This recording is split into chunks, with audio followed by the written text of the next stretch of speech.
So you've created your MyMath Lab account and you're in here and you're like, what can I do with it? So I've created some dummy assignments and everything else just to show you what's going on. So first of all, when you come in, and I've created myself a dummy student account just to show you what's going on. So here when you log in first, you have a calendar. It's December when I'm doing this. So when we make assignments available to you, they all pop up on one day. That does not mean that they're due on that day. That's the day that they are available to you. So usually we make assignments available to you on Friday. So you might have a whole bunch of assignments here on a Friday available to you. I'm recording this on a Thursday, so I made a whole bunch of assignments available to me, because y'all are not here yet, available to me right now. So a little orange square is going to mean a quiz. A blue circle is going to mean a homework, and I don't remember what the code is for a test, but we'll go over that when we get there. But this is going to just be your calendar of what things are. But when something is actually due, they will have it again on that date that it is due. So it's available to you on the 14th, but it's also going to have a little dot on the date that it's due. So something is due on the 15th, it's available to you on the 14th, it's due on the 15th, and something's due on the 18th. Okay?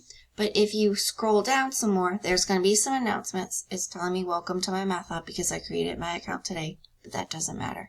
If there's an announcement, there's going to be one right here. If you have any past due assignments, they're going to be right here. I didn't create any that are past due, so I don't have any. Yay me.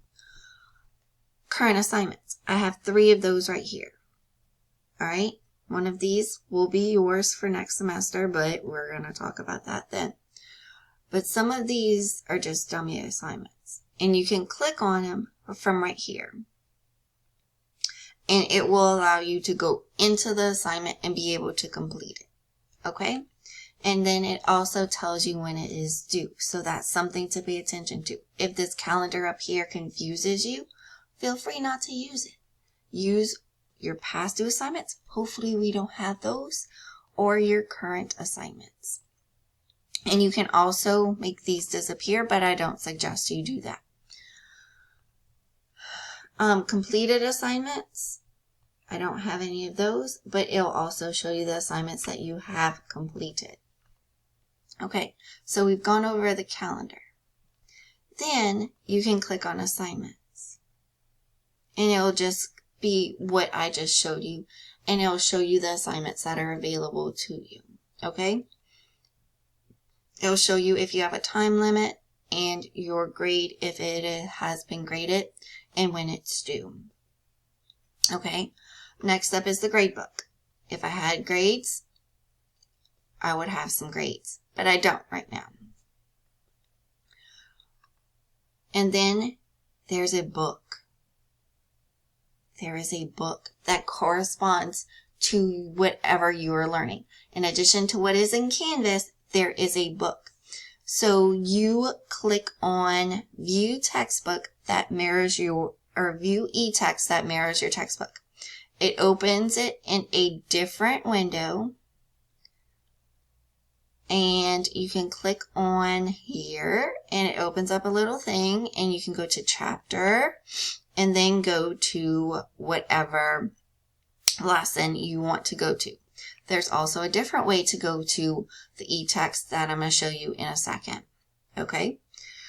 So, here are also some other resources to you. How do you enter the answers into MyMath Lab? So, it tells you, it gives you a video right here. It tells you for tests and quizzes, how to use the on-screen keyboard, how to use the math symbols, and how to plot graphs. I actually have a video of my own to do how to do this, but these are videos that I do suggest you go over before you start using MyMath Lab. Okay, and here are some student information, course information, and just like orientation into the course. So that's e-text contents. There's a study plan. You could use that. It's extra information that MyMath Lab just notices what you could actually have extra practice on. Here is something really cool. This is Video and Resource Library. I clicked right here, Video and Resource Library. So say we're in Chapter 1. Alright, and we're doing Lesson 1. So you go to Section 1.1, Functions and Models. You can select all, and it will bring up all the extra resources that it has for this lesson. So you click on this and it downloads you a document and how to use this resource. So there's actually a slider of how to do domain and range in this document.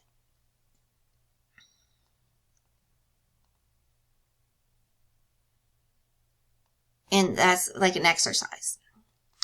So here's the little,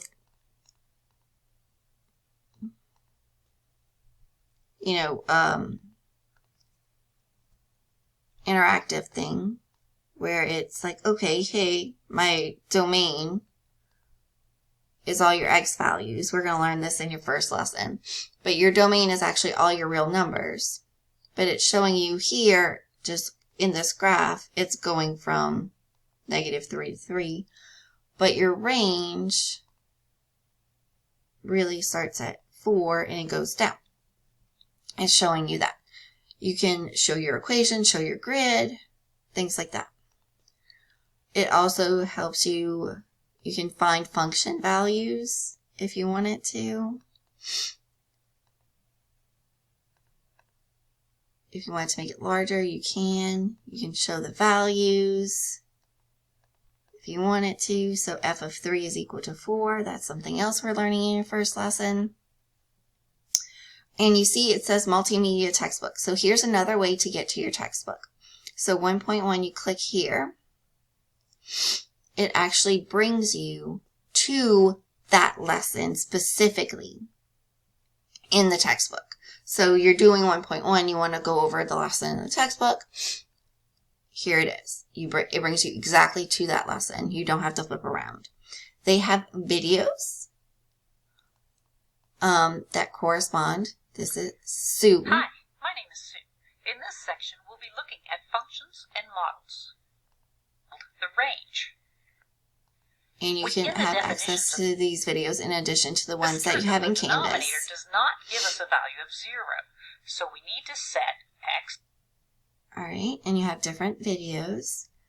And then there is also a PowerPoint. Okay, and it shows you examples. Okay, and it might be a little cut off, but there are resources here. Now, if you need something read to you, if you're that type of person, you need things read to you, you click on accessible resources, and here it gives you all the, it'll allow you to download the PowerPoint with the reader, okay? I will give you that. And then you get the video transcripts, and then you click here for the e-text that's accessible, okay? So, I hope this helps. Please let me know if you have any questions. And in our next video, we'll talk about how you type things in what happens in the lessons, in the homeworks themselves, okay? Hope y'all are having a great day. Bye.